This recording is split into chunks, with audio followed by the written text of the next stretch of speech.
শিল্পী আমি তোমাদেরই গান শোনাবো। এই শিরোনামে বর্ণাঢ্যদের সাহায্যার্থে গতকাল জাতীয় শিল্পকলা একাডেমিতে অনুষ্ঠিত হয় আন্তর্জাতিক খ্যাতিসম্পন্ন শিল্পী রুনা লায়লার একক সঙ্গীত অনুষ্ঠান ও সম্মাননা প্রদান।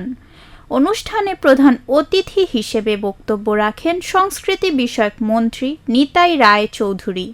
বক্তব্যে তিনি রুনা লায়লার গানের স্মৃতিচারণ ও প্রশংসা করেন।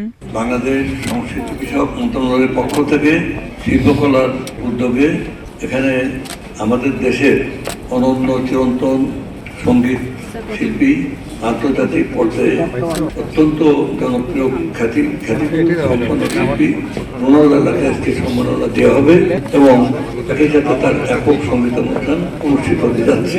সেই সাথে বাংলাদেশের লোকসঙ্গীতকে সামনে এগিয়ে নেওয়ারও প্রতিশ্রুতি দেন। এরপর মন্ত্রীর হাত থেকে সম্মাননা গ্রহণ করেন শিল্পী রুনা লায়লা। তার পরপরই শুরু হয় শিল্পীর সঙ্গীত পরিবেশনা।